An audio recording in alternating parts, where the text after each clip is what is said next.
पैसा आप उलमा को दोगे, गारंटी मैं लेता हूं बेशक पैसा हक है, हराम काम में खर्च नहीं होगा। माशाअल्लाह, बहुत खूब माशाअल्लाह, खेलेंगे। हक है हजरत। ये उसको ले जा करके उससे बेहयाई नहीं करेंगे, ये उलमा जायज काम में खर्च करेंगे, आपका पैसा सवाब में लगेगा माशाअल्लाह। मगर कव्वालों के बारे में कोई मुझे लिखित गारंटी दे सकता है कि ये कव्वाल शराब नहीं पिएगा?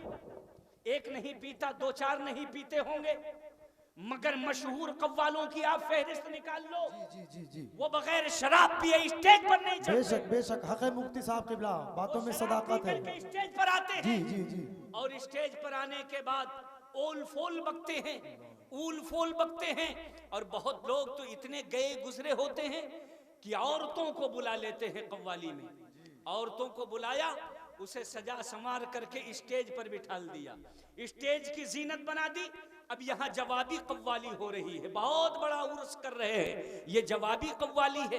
और आज तकरीर सुनना था, चंद लोग आए और उसके बाद घूम घाम करके वापस हो गए, उठते उठते चले गए। आज कुर्सियां लगी हुई हैं, मेटी बिछी हुई है, कोई बैठने के लिए तैयार नहीं, मगर एक कव्वाला को बुला लो। उसके बाद ये हमारी कौम के लोग, ये देखो बैटरी रिक्शा भर भर करके घर से पूरे बच्चे और बच्चियों को लाद करके घरों में ताला डाल करके पूरा पूरा रिक्शा ला करके यहाँ उंडेल देते हैं। और जगह कुर्सी तो कुर्सी है, अगर पिंडाल में जगह नहीं मिला, एक पैर पर दूर से खड़े होकर के एक झलक पाने के लिए बेकरार रहते हैं। क्या कौम मुस्लिम, मैं पूछना चाहता हूँ, अल्लाह ने तुम्हें इसीलिए बनाया है कि गैर की बहन बेटियों पर निगाह डालो, उनको सरेआम सरे महफिल इज्जत उनकी बेइज्जती करो, स्टेज पर बिठाल करके उनकी बेइज्जती करो। जैसी हमारी माँ बहन है ऐसे सारी माएँ बहनें होती हैं।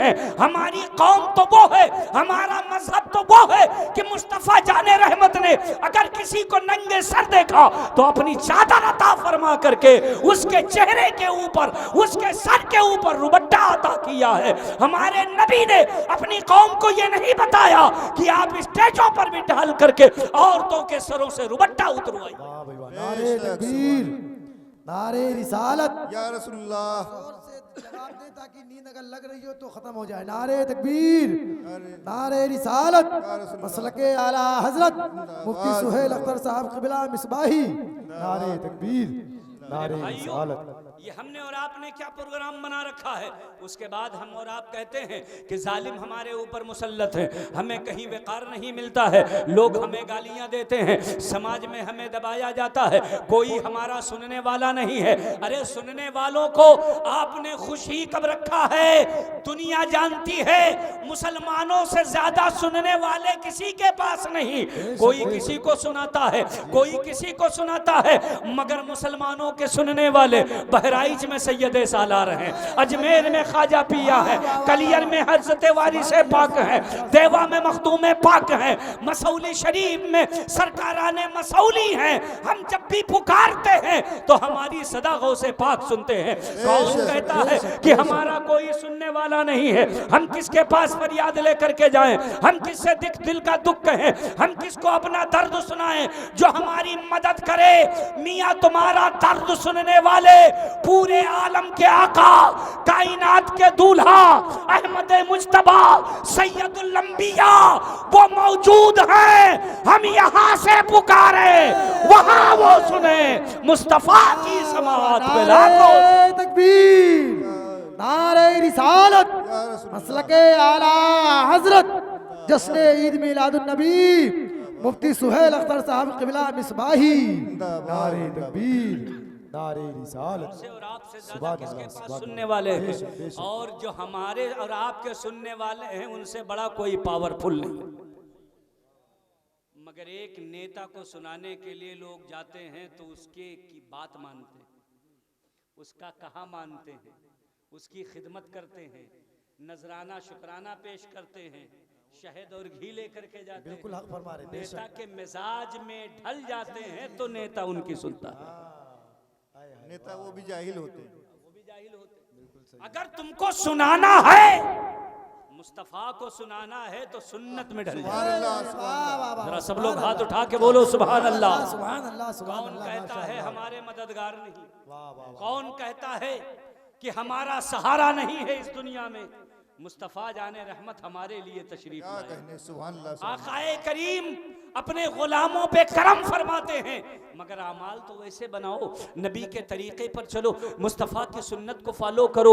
नबी अकरम सल्लल्लाहु ताला अलैहि वसल्लम ने जिस चीज़ के अंदर हमारी और आपकी भलाई देखी है, उसे हमारे और आपके लिए जायज़ कर दिया है। ऐ मेरी कौम के लोगों, ऐ मेरी कौम के नौजवान लोगों, ऐ मेरी कौम के लोगों, ज़रा तसव्वुर करो, आज तुम जवान हो तो जो चाहते हो वो करते हो, अपनी मनमानी करते हो। तुम्हारी ताकत, तुम्हारी जवानी इस्लाम के खिलाफ नहीं जाना चाहिए। तुम्हारी जवानी अगर खर्च हो तो दीन की हिमायत में खर्च हो।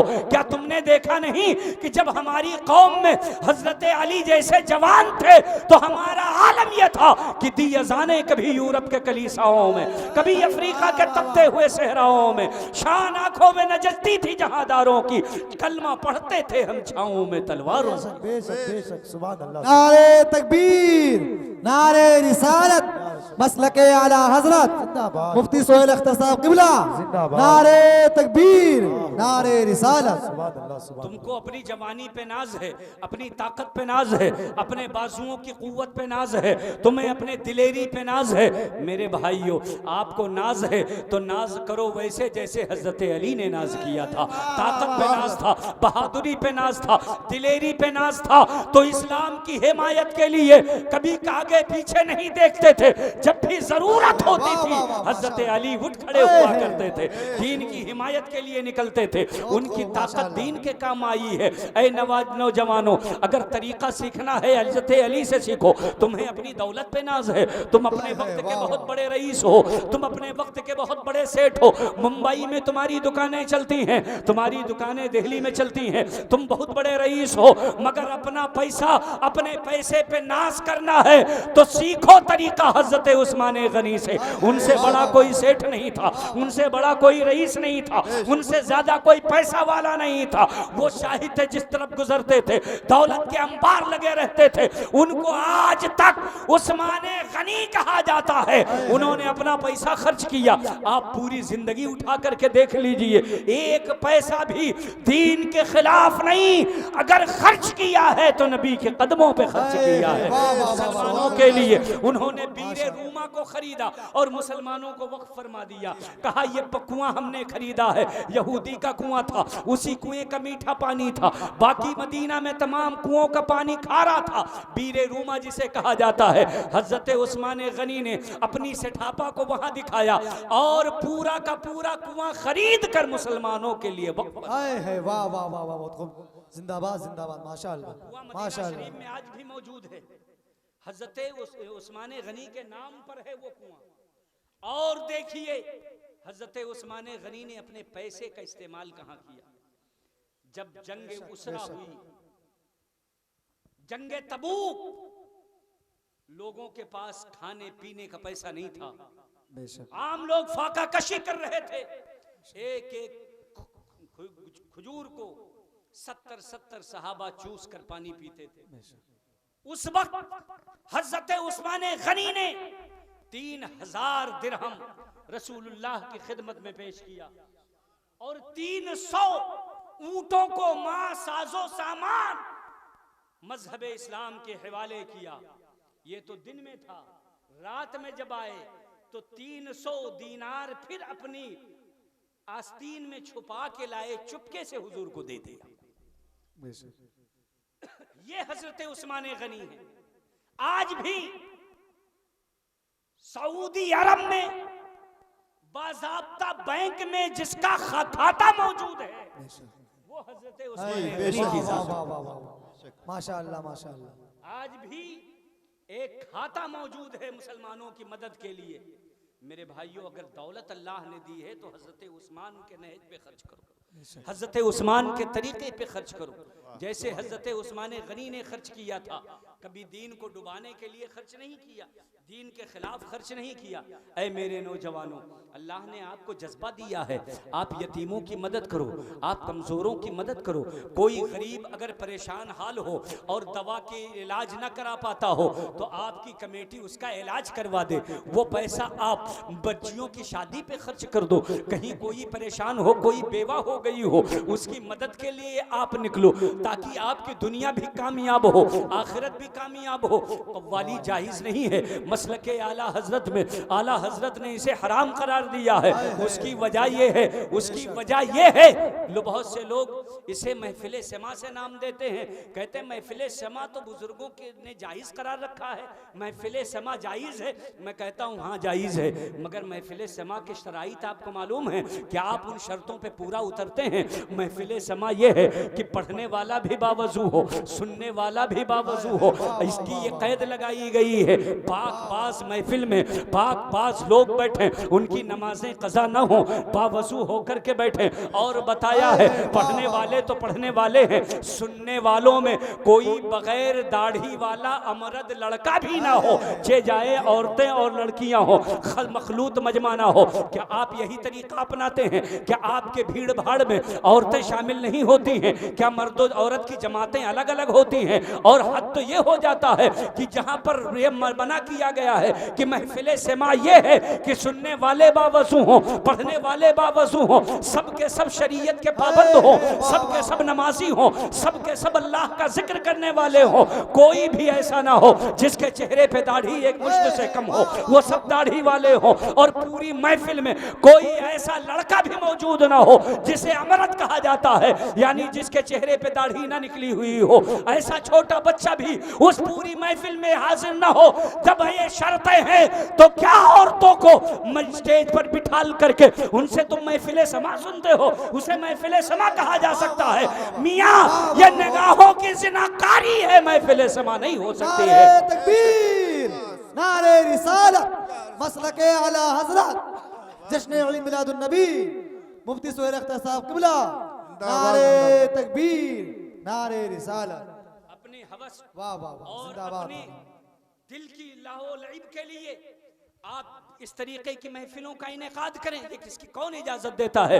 लिहाजा है मेरी कौम के नौजवानों, अल्लाह ने आपको मौका दिया है, अल्लाह ने आपको ताकत दी है, अल्लाह ने आपको जवानी दी है। परवरदिगार अगर चाहे इसी जवानी में तुम्हारी कमर झुक जाए, अल्लाह अगर चाहे तो इसी जवानी में तुम्हारी आंखों की रोशनी खत्म हो जाए, अल्लाह अगर चाहे तो इसी जवानी में तुम हाथ पैर से लुंज हो जाओ। अल्लाह ने तुम्हें ये दिया है तो गनीमत समझो, इसे शरीयत के खिलाफ नहीं बल्कि शरीयत की हिमायत में इस्तेमाल करो। कव्वाली हराम है इसलिए कि उसमें दड़मुंडे लोग होते हैं, उसमें शराबी लोग होते हैं, और उसके बाद भी वो आते हैं तो बजा बजा के पढ़ते हैं। अगर कलाम ही पढ़ना है तो खाली कलाम पढ़ो, साज पर नहीं पढ़ना चाहिए, ढोलक पे नहीं पढ़ना चाहिए, हारमोनियम पे नहीं पढ़ना चाहिए। अल्लाह रब के हबीब सल्लल्लाहु ताला अलैहि वसल्लम ने हर आलाते लहू को और मज़ामीर को हराम फरमाया है। मैं पूछना चाहता हूँ, क्या ढोलक पर कभी कहीं नात पढ़ी जाती है? क्या कुरान पढ़ा जाता है? नात तो नात है, कहते हैं लोग बड़ा अच्छा कलाम पढ़ रहे हैं। अगर ढोलक बजा बजा के कोई कुरान भी पढ़े तो उस पर भी पाबंदी लगाई जाएगी, वो कुरान का इस्तेहज़ा और मजाक कर रहा है। ढोलक तो औरतें बजाती थी जो उल्टे फुल्टे गाने गाया करती थी, घरों में बजा बजा करके औरतें उल्टे सीधे गाने सुनाती थी, ढोलक वो बजाया करती थी। ढोलक कभी किसी नेक काम में नहीं बजाया जाता है। और अगर आप नेकी ही समझते हो तो मैं इतना कहना चाहता हूँ, वालिद के इंतकाल पर बच्चों को बुला के कुरान ना पढ़ाओ, बल्कि चंद दड़मुंडों को बुला करके इनसे ढोलक बजवाओ। क्या आप ये कहोगे कि इनके ढोलक बजाने से तुम्हारे बाप की मग़फ़िरत है? वाह वाह वाह, जिंदाबाद जिंदाबाद, माशाअल्लाह माशाअल्लाह, सुभान अल्लाह सुभान अल्लाह। जब इनके ढोलक बजाने से आपके वालिद की मग़फ़िरत नहीं होगी, और कभी लाओ बिठाओ इनको हारमोनिया और ढोलक के साथ किसी के जनाजे पर, कौन बर्दाश्त कर लेगा? घर वाले, रिश्तेदार, नातेदार सब टोकेंगे, ये क्या कर रहा है, तूने ये क्या कर दिया, यहाँ मय्यत पड़ी हुई है जी और तू ढोलक बजवा रहा है, जी जी, यहाँ हारमोनिया बजवा रहा है। लोग टोकेंगे क्यों? इसलिए कि ये दुरुस्त नहीं है। तो जब कौम के लोग राजी नहीं होंगे तो अल्लाह के वली कैसे ढोलक से राजी? जी जी बेशक बेशक, हक बात, माशाअल्लाह, बहुत खूब। अल्लाह के वलियों को राजी करने का तरीका ये ढोलक है। वो तुम्हारे नाच गाना के मुहताज हैं। वो यहाँ जवाबी कव्वाली सुनेंगे तब वो उनको खुशी होगी। मियाँ उनको खुशी तब होगी जब उनके चाहने वाले कुरान पढ़ेंगे। हाय हाय, वाह वाह वाह वाह, अगर बात सच्ची हो तो सब लोग हाथ उठा के बोलो सुभान अल्लाह माशाअल्लाह। आप बताइए, मैं एकदम आम बात कर रहा हूं, इसके अंदर कोई लचक और कोई घुमाव फिराव नहीं है। मुझे सिर्फ इतना बता दो कि कोई भी अल्लाह का वली है, क्या वो औरतों के हुजूम से खुश होता है? नहीं, क्या वो कव्वाला की लिपस्टिक और लाली से खुश होगा? मियाँ कव्वाला जो सज संवर कर स्टेज पर बैठती हैं, इनसे गुंडे खुश होते हैं, अल्लाह के वली नहीं खुश होते। वाह वाह वाह वाह वाह, बहुत खूब बहुत खूब, जिंदाबाद। कोई शरीफ आदमी खुश नहीं हो सकता। लाख ये लाली पाउडर लिपस्टिक लगा के सज धज करके बड़ी नामवर हो, आकर स्टेज पर बैठ जाएं, आपके गांव के मुअज्जिन साहब को कहो बगल में बैठ जाओ, इमाम साहब को बुला के बैठाओ, इमाम साहब बैठ भी जाएं तो दूसरे दिन से तुम ही लोग नमाज नहीं पढ़ो। बुलाने वाले तुम हो। इनको बुलाया किस लिए था? कौम से चंदा करके इनको किस लिए यहाँ दावत दी थी? इनको बुलाया था इमाम साहब बैठ जाए। अरे इमाम साहब तो कव्वालक बगल में बैठे थे, इनके पीछे नमाज नहीं, तो आपने बुलाया क्यों? बेशक बेशक, अगर वो बुजुर्ग नहीं है, जी जी, अगर वो फैज देने वाली नहीं है तो आपने बुलाया ही क्यों? जी बेशक। और अगर बुलाया है तो क्या ये उलमा उनके बगल में बैठना गवारा करेंगे, पसंद करेंगे? अगर ये नहीं पसंद करेंगे तो अल्लाह के वली तो और बड़े मोहतात होते। हाय हाय, वाह वाह वाह वाह वाह, अपनी जिंदगी तज दिया।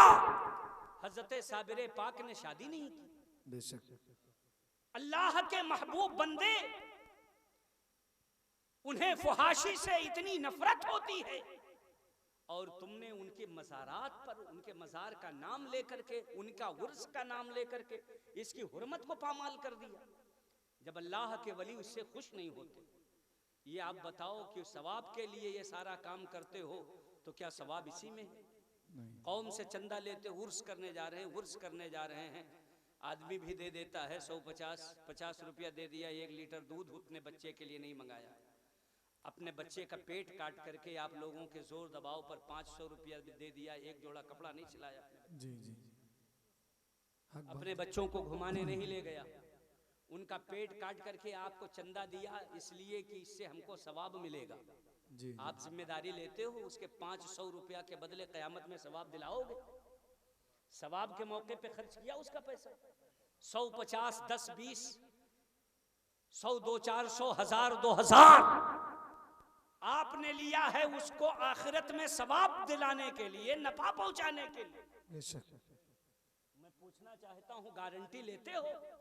जी, आपने जिस पैसे को जहां खर्च किया है उस खर्च से उसको आखिरत में फायदा पहुंचाओगे? कोई गारंटी नहीं है। मगर आज जिसने पैसा खर्चा किया है जश्न ईद मिलादुन नबी के नाम पर, कारी इमरान की तरफ से मैं गारंटी लेता हूं, जिसने जितना पैसा खर्च किया है आखिरत में उतना ही ज्यादा सवाब ले ले। वक्त को बिला वजह बर्बाद मत करो, बिला वजह अपनी नफ्स परस्ती नहीं, शरीयत परस्ती, दीन परस्ती सीखो। जिंदगी ये नहीं है किसी के लिए, जिंदगी है नबी की, नबी के लिए। ना समझ मरता है जिंदगी के लिए, जीना मरना है सब कुछ नबी के लिए। दागे इश्क़ नबी ले चलो कब्र में, है चरागे लहद रोशनी के लिए। और हजरत मोहतरम आला हजरत फरमाते हैं, लहद में इश्क़ रुखे शह का दाग लेके चले, अंधेरी रात सुनी थी चराग लेके चले। आप आखिरत में कब्र में चराग का इंतजाम कीजिए, लाइट का इंतजाम कीजिए, वहाँ की आराम का इंतजाम कीजिए, आखिरत को पेशे नजर रखिए, मुस्तफ़ा जान रहमत की मर्जी पर चलिए, नबी अकरम सल्लल्लाहु अलैहि वसल्लम के तरीके पर चलिए। तरीका वो अपनाइए जिससे अल्लाह खुश हो जाए, जिससे रसूलुल्लाह खुश हो जाए। अल्लाह रसूल जिससे खुश होते हैं वो नेक काम और दीनदारी का काम है। औलिया अल्लाह जिससे खुश होते हैं वो कुरान की तिलावत है, वो नात का पढ़ना है, वो मनकबत का पढ़ना है, वो अल्लाह रसूल की तारीफ है, वो लहो लईब से बचना है। जब आपने इस पर अमल कर लिया, जब आपने इस तरीके से जिंदगी गुजार ली, तो याद रखो कब्र में आपको दिक्कत नहीं होगी, हश्र में दिक्कत नहीं होगी। अल्लाह ने आपको मौका दिया है तो आप अपनी जिंदगी से, तन से, मन से, धन से सब कुछ खर्च करके अपनी आखिरत संभाल लो। वमा तौफीकी इल्ला बिल्लाह व आखिरु दावाना अल्हम्दुलिल्लाहि रब्बिल आलमीन। अस्सलामु अलैकुम व रहमतुल्लाहि तआला व बरकातहू।